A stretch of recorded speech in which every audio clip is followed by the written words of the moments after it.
Hello, I'm Taryn from the Bright Life Project, and I wanted to tell you about my experience with depression, meditation, and thriving.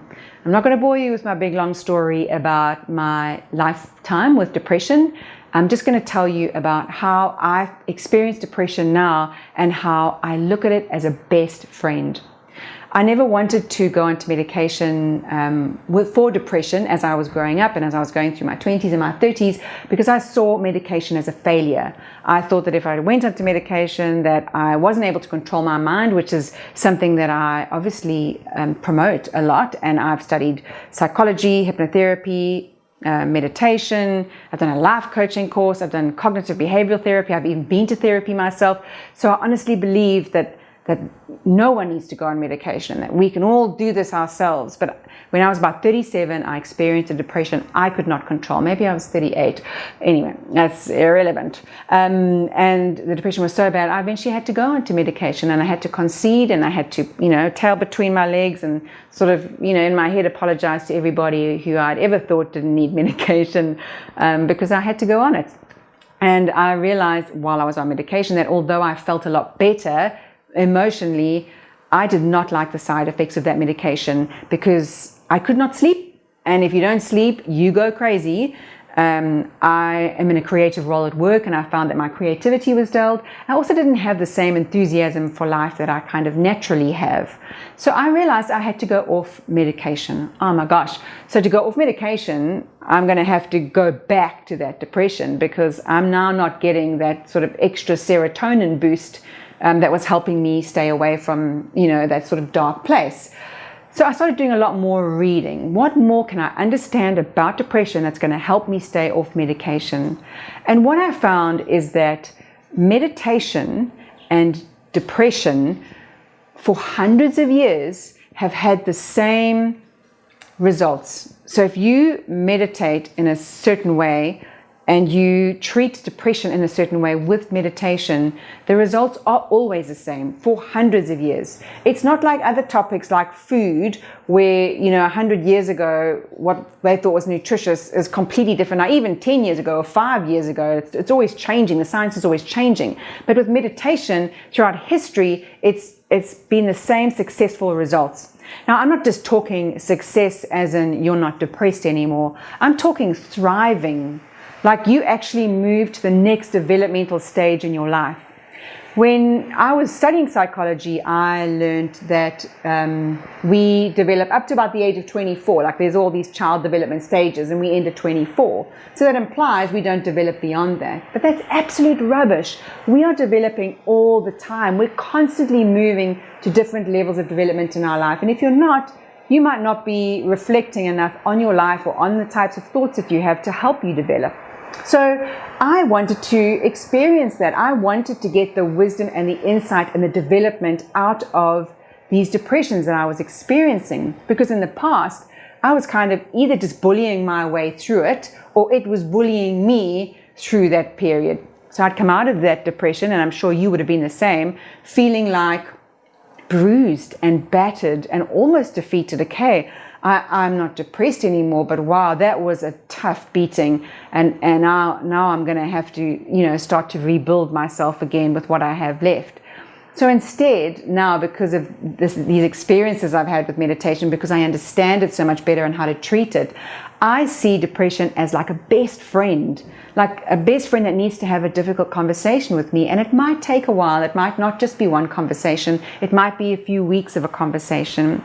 So I put a plan in place because I knew it wasn't going to be easy, and I knew I wasn't going to be able to just go off the medication and just start meditating and everything would be great. I knew that it would take a while to wean myself off, and that the meditation would take practice, and that I had to journal, and I also had to get some exercise, like just a little bit. I literally did maybe 20 minutes a day. I just put my shoes on and I went outside.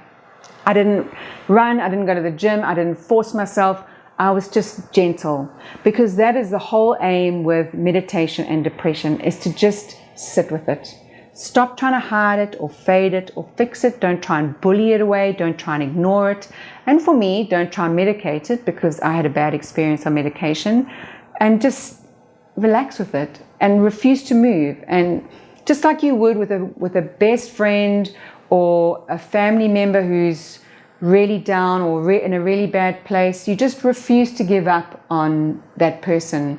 And that's how I treat depression now. So when I start to feel it coming, I start to become heightened to the signals that my body or my mind are trying to send me. Okay, there's something happening. Something about me needs some kind of attention.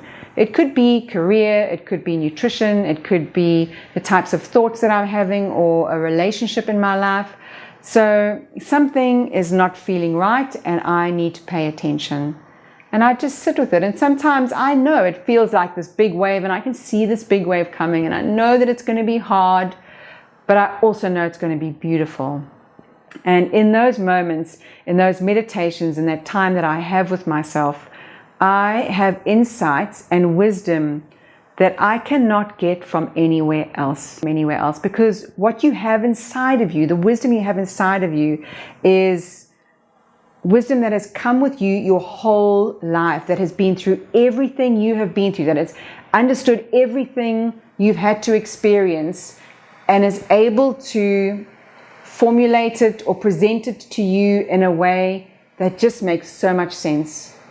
Because no friend or family member or psychologist can truly understand what you're feeling and where you've come from the way you can when you go deep inside. So that's my experience, and I love that I am able to almost enjoy the fruits of depression. I love that I don't get scared anymore when I know that it's coming, and I even love the quiet moments that I have with it. If it is something you're interested in trying, I would definitely advise seeing your GP to go off your medication. Don't just come off of it. If you need support, find a therapist to help you with it. And also really, really look at your nutrition. It's so important. Nutrition affects our hormones so much. And also like our gut health with probiotics and those kind of bacteria that you really need in your stomach. So you can download a plan from Tanya or sort your own nutrition out. But also I have a plan as well that I'll put on our website that'll have meditations, journaling, exercises, and a few other ideas there. If you're interested in trying this, please note though, I'm not a qualified counselor or psychologist. I am a qualified guided meditation practitioner, and I was a hypnotherapist. I'm no longer registered as a hypnotherapist, so I can't do that for you. I'm so sorry. But if you have any meditation questions for me, or you want to know anything more about the story, or you just want to share your story to help you get through it, then get in touch. I'd be more than happy to answer questions. And like I said, all the information will be on our website. So thank you. I hope you have. I hope you find a way through this yourself, and you find a path that not only makes you feel like you're surviving, but actually helps you to thrive.